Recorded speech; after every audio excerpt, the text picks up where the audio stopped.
पूरे स्टेशन के rail track का मैनेजमेंट कैसे होता है।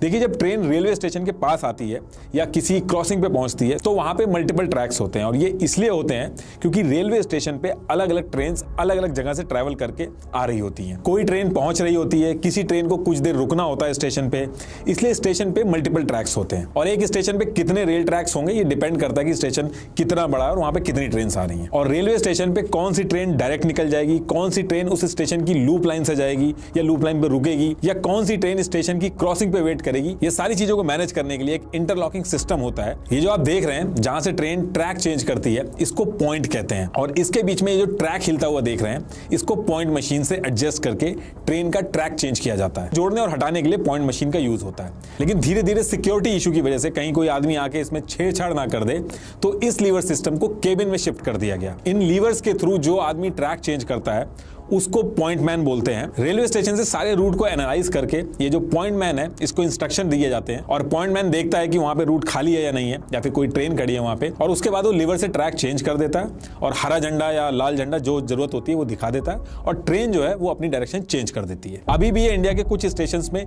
यूज होता है। करीब 100 ऐसे स्टेशन हैं इंडिया के अंदर जहां पे ये पुराना मेथड यूज होता है, लेकिन बाकी सब जगह पे इसको रिप्लेस कर दिया गया है और उसकी जगह पे इलेक्ट्रॉनिक इंटरलॉकिंग सिस्टम यूज होता है। इलेक्ट्रॉनिक इंटरलॉकिंग सिस्टम का भी सेम काम है। यह सिस्टम ट्रेन किस डायरेक्शन में जाएगी इसको मैनेज करता है। इलेक्ट्रॉनिक इंटरलॉकिंग सिस्टम में 3 चीजें होती हैं जो ट्रेन के रूट पे डिसीजन लेती हैं। पहला होता है ट्रैक सर्किट, दूसरा होता है पॉइंट स्विच और तीसरा होता है सिग्नल। पहले जैसे पॉइंट मैन मैनुअली देखता था कि ट्रैक खाली है कि नहीं, उसकी जगह पे अब आ गया ट्रैक सर्किट। ये रेलवे ट्रैक के बीच में लग जाता है थोड़ी थोड़ी दूर पे और इसका काम ये बताना होता है कि ट्रैक खाली है कि नहीं। बेसिकली ये जो ट्रेन के पहिए होते हैं उनके एक्सल गिन के बता देता है कि कितने पहिए उस ट्रैक से पास हुए हैं और इससे ये पता चल जाता है कि ट्रैक के ऊपर ट्रेन है या फिर चली गई है। पॉइंट स्विच से सब कंफर्म करके लोकोमोटिव पायलट ट्रेन के ड्राइवर को बता देता है कि लूप लाइन जब आएगी तो ट्रैक चेंज करना है या फिर नहीं करना है या फिर सीधे ट्रैक पे चले जाना है। अच्छा, आपने ट्रेन के आसपास या फिर रेलवे ट्रैक के आसपास सिग्नल जरूर देखे होंगे, लेकिन जब रेलवे स्टेशन स्टार्ट होने वाला होता है